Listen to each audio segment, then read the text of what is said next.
जितने लड़के कहते हैं ना कि सर मेरे पास पढ़ने के लिए पैसा नहीं है, तो मैम दिल से दुआ देते हैं यार तुम लोग का रिजल्ट हो जाएगा। सच बताते हैं, जिसने संघर्ष किया इस जीवन में उसको ये चीज हो जाता है। बहुत उसके अंदर मेहनत आता है पढ़ने के लिए। जिसके जीवन में संघर्ष नहीं है कभी आगे ही नहीं जा सकता है, कभी आगे नहीं जाएगा जो संघर्ष नहीं किया। आपको लगता है खान सर यहाँ आ गए, भाई आप कभी देखे होंगे ना, हम कुछ सारे गुरुद्वारा जो होता है ना, गुरुद्वारा उसमें जाके खाना खाए हम। सोचो गुरुद्वारा में जाके खाना खाए, वो भी नहीं था मेरे पास। गुरुद्वारा में वो लोग ना गरीब अमीर नहीं देखता है, हिंदू मुस्लिम नहीं देखता है, और वहां जाके वो लोग खाना खिला देते हैं। अनाथ आश्रम में जाके खाए, इसलिए आज भी अपना चलाते हैं। तो ऐसा नहीं है कि किसी को कामयाबी बना के मिलती है, लेकिन जो इंसान मेहनत करेगा ना उसे कभी कोई आगे बढ़ने से नहीं रोक सकता।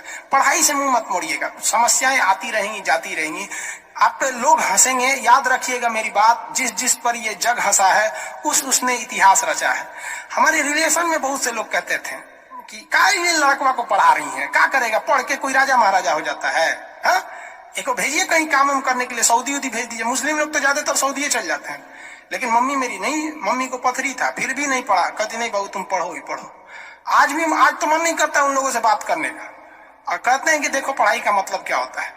तो इसलिए हम आपको भी कहते हैं थोड़ी तकलीफ होगी बाबू, आप गरीब घर के होंगे, मेहनती घर के होंगे, थोड़ी तकलीफ होगी, शायद घर से पैसे कम आते होंगे, लॉकडाउन में और कम आते होंगे, तो आप घबराइएगा नहीं बाबू इससे।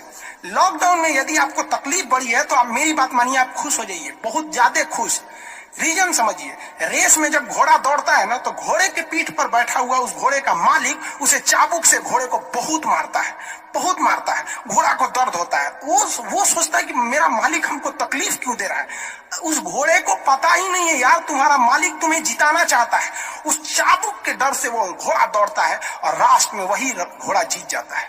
तो याद रखिएगा, आपका मालिक ऊपर वाला है। अगर वो आपको बहुत तकलीफ दे रहा है ना, तो आप उस तकलीफ से घबराइए मत, बल्कि खुश हो जाइए कि आपका मालिक आपको जिताना चाह रहा है। जिस घोड़े को चाबुक नहीं पड़ेगा वो कभी रेस नहीं जीत सकता है। तो जिस इंसान को कभी तकलीफ नहीं देगा भगवान, वो कभी आगे नहीं जा सकता है। वो पत्थर कभी नहीं पूजा जाएगा जिसे छीनी हथौड़ी से तराश कर एक मूर्त की मूर्ति न दी जाएगी यहाँ पर। तो आपके जीवन में अगर तकलीफ नहीं आती है तो आप आगे नहीं बढ़ेंगे। और जिन्हें तकलीफ आती है, गरीबी आती है, समस्याएं देखने को मिलती है, पड़ोसी हंसता है, याद रखिएगा एक दिन वही लोग आपका नाम इज्जत से लेंगे वहां पर। और फिर आप उन लोगों से, खैर आप माफ कर दीजिएगा, सबको माफ कर दीजिएगा, ये बहुत बड़ा अपने आप में बल है। सबसे बड़ा बल नाभिकीय बल होता है, सबसे बड़ा बल, और सबसे कमजोर बल गुरुत्वीय बल होता है। लेकिन हमारे हिसाब से सबसे बड़ा बल होता है कि जब आप गुनाह न किए हो और आपको सजा दिया जा रहा हो, और फिर आप उसे माफ कर दें। कोई आपसे बिना वजह खफा हो जाए और आप उसे माफ कर दे, ये भाई सब दुनिया का सबसे बड़ा बल है। ये सबके पास नहीं होता है।